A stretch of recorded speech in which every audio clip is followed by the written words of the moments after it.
Hello दोस्तों, मैं हूं आपका अपना दोस्त अनुराग। यहाँ मैं कुछ अनोखी कहानियों के साथ आपका मनोरंजन करूंगा। अगर आपको हमारी कहानी पसंद आए तो हमें सपोर्ट करें और अपना प्यार बनाए रखें। आज पापा को गुजरे 20 साल हो गए। मैं उन्हें आज भी बहुत मिस करता हूँ। आज उनके कमरे से मुझे एक कर्ण पिशाचिनी साधना की किताब मिली और मेरी यादें फिर से ताजा हो गई। कर्ण पिशाचिनी यह एक ऐसी खतरनाक मंत्र साधना है जिससे साधक अपने मंत्रों से एक पिशाचिनी को खुश करता है और वह पिशाचिनी अपने साधक को किसी भी सवाल का जवाब उसके कान में देकर उसे खुश करती है। सवाल कैसा भी हो, चाहे भूतकाल का हो या वर्तमान काल का, उसके पास हर सवाल का जवाब होता है। लेकिन अगर यही कर्ण पिशाचिनी नाराज हो गई तो ये वरदान कब श्राप में बदल जाएगा यह कोई नहीं बता सकता। यह बहुत साल पहले की बात है। तब हम बहुत गरीब थे। हमारी जमीन साहूकार ने धोखे से हड़प ली थी।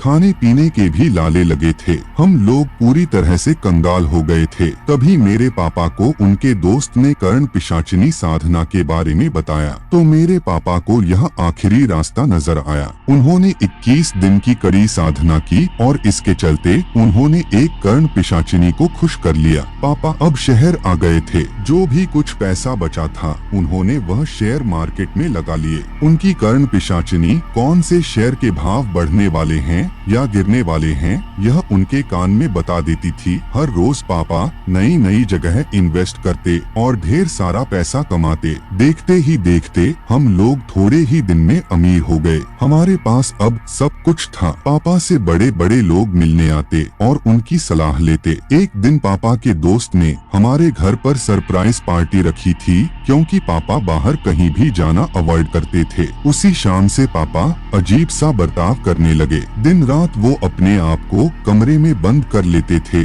और चिल्लाते रहते थे। शायद किसी की बड़बड़ से तंग आ गए हो। मुझे या मम्मी दोनों को अंदर आना मना था। पापा चीखते हुए, मुझे माफ कर दो। पापा पूरा दिन शराब के नशे में धुत अपने कान में रुई डालते और अपना सर को कस के बांध लेते। किसी भी डॉक्टर को उनकी इस बीमारी का पता नहीं चल रहा था। एक दिन तंग आकर मेरी मम्मी ने एक तांत्रिक को बुलाया। उसने कहा कि पापा की कर्ण पिशाचिनी उनसे नाराज हो गई है। शायद पापा ने ऐसा कुछ किया था जिससे वो नाराज हो गई थी। तांत्रिक ने कहा, कर्ण पिशाचिनी को हर रोज शराब और मांसाहारी खाना देना पड़ता है। वो अपने साधक को किसी दूसरी औरत के साथ बर्दाश्त नहीं कर सकती और तो और अपनी साधक की पत्नी, बेटी, माँ या बहन के साथ भी नहीं। पापा रोज शराब पीकर चिल्लाते रहते थे। उन्होंने शेयर मार्केट में ट्रेडिंग करना भी बंद किया था। पापा ने खाना पीना छोड़ दिया था। उनकी तबीयत खराब होने लगी थी क्योंकि उनकी कर्ण पिशाचिनी नाराज होने के कारण पूरा दिन पापा के कान में चिल्लाती रहती।